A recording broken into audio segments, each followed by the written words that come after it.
Greetings, everyone. Hello. Okay, another video from Deception Stoppers. We're going to take a little break away from the legal stuff and just talk about self-education.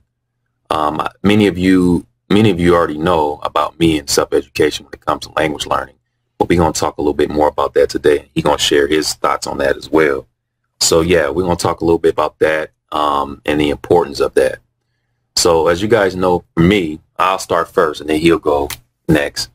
I value self-education. I think self-education is probably the most important thing that you can do, the best thing you can do, and one of the best things you can do in your life. I mean, you can learn a lot more. You're not limited to anything. Many of you who follow me on my other channel know that firsthand that like how true that is, because I've been teaching myself all these different languages. Yeah, I went to school. I took some languages in school, but those are for, GPA purposes and just some experience and interaction with other students and the teacher. But when I do it on my own, I notice that I can learn more. I'm not limited and I learn at a faster pace. Okay. So,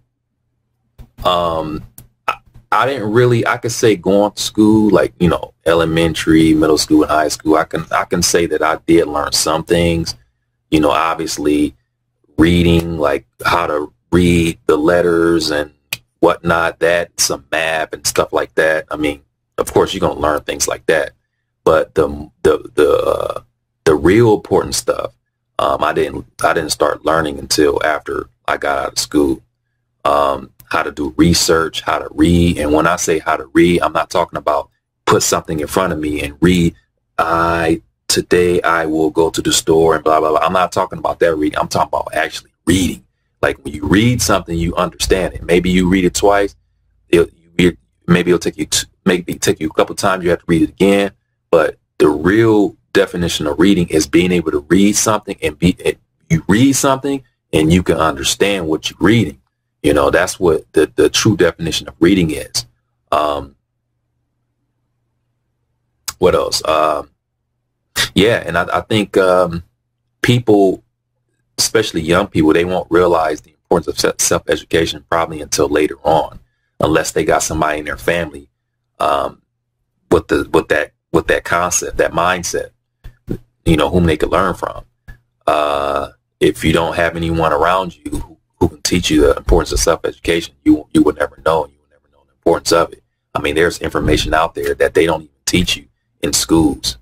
I mean, law, finance, all this important stuff, they don't teach you that in school. Maybe certain schools, I don't know. But the schools I went to, we were never taught like finance and, how to manage money, the law. I mean, we learned some things about the law, like, I remember in 5th grade, we learned about the, the Bill of Rights and all that stuff. But we didn't really get into the meat and potatoes of like what that stuff actually means.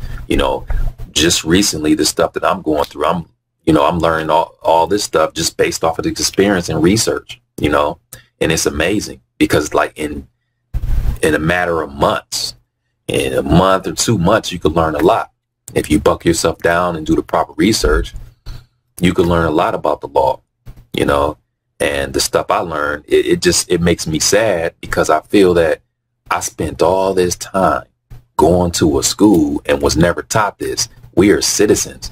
I think all citizens of the United States should be taught this information, but it makes sense why they don't teach this. They're not going to teach this. Why? They're not going to teach it because it's not in their best interest. They're not going to teach you about the Supreme Court. They're not going to teach you about the district court. They're not going to teach you about the mess of court, what the purposes of those courts for. They're not going to teach you that. They'll brush up and tell you, how good attorneys are, how good judges are, how good police are, get you nice and deceived.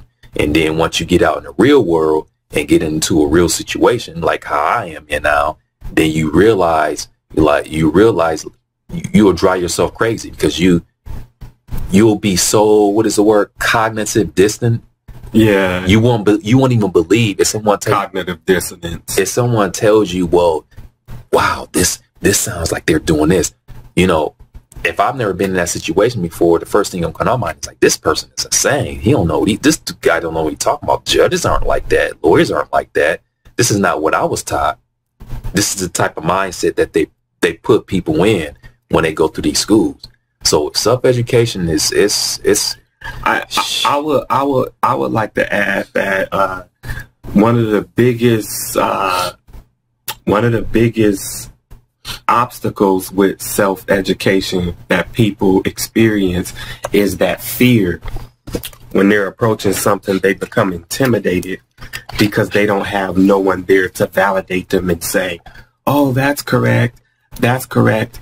Well, with self-education, you will develop your own systematics on how to do things. So you got to kind of play with things until you find your comfort zone as far as a system that you will develop that will work for you, that will allow you to test what you thought you've learned up against what is real. And so you can test against what you have learned, against research, what you have done, and you will be able to validate your own work. You don't need a teacher there to say, oh, well, you did that correct. That's good. That's good.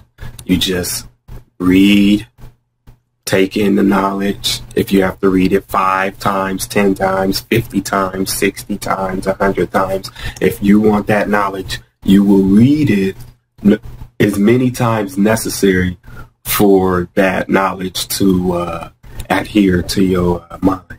So I would like to say one of the biggest setbacks that don't allow a person to move forward with educating themselves in something they want to learn is the fear, the intimidation of the unknown.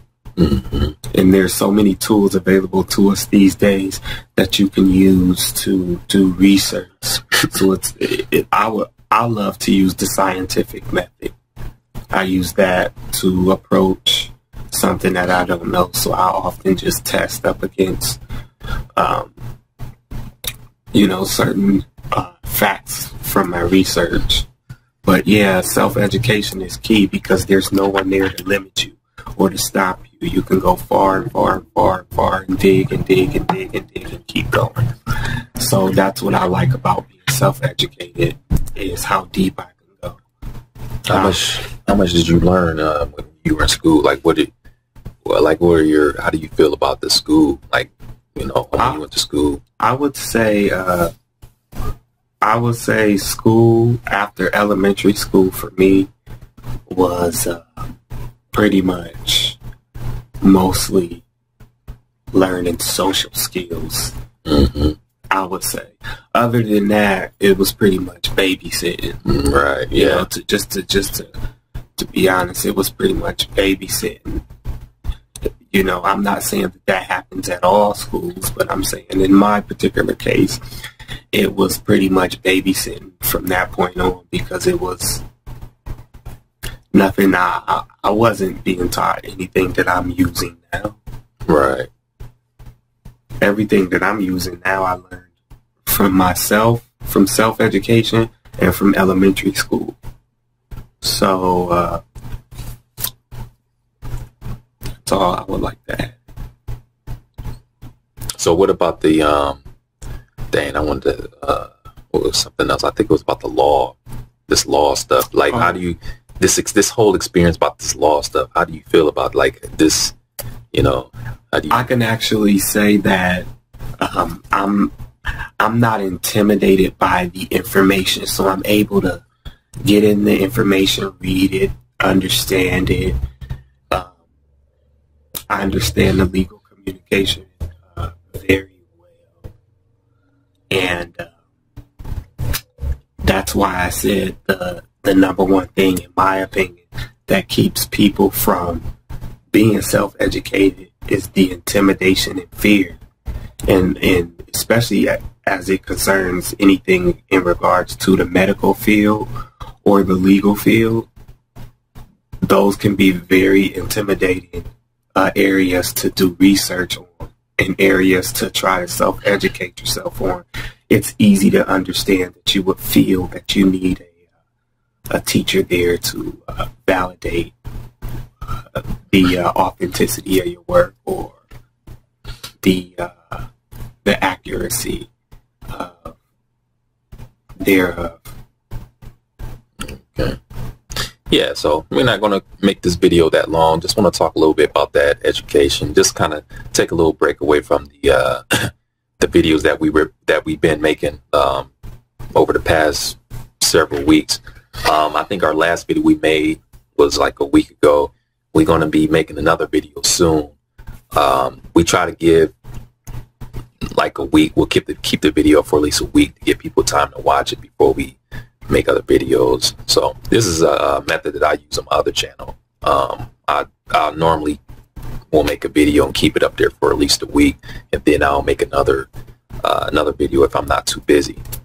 But yeah, that is it. If you guys have any questions regarding self-education, if you guys want us to talk a bit about if there's like a particular something in particular, or if you guys want us to go more in depth, you can feel free to leave some comments. Let us know. Yeah. Just let us know in the comment section. Actually, you know what we might do? Because I do this on my other channel. We'll do a Q&A video. How about that? Yeah. We'll do a Q&A video. So yeah, we'll do a Q&A video. Actually, starting from this video, you guys ask us the questions, and then like how I do on my other channel, we'll make a video together and we'll answer those questions for you. All right. So thanks for viewing, and all right, guys. Until next time. To the next video. Peace out. See you later.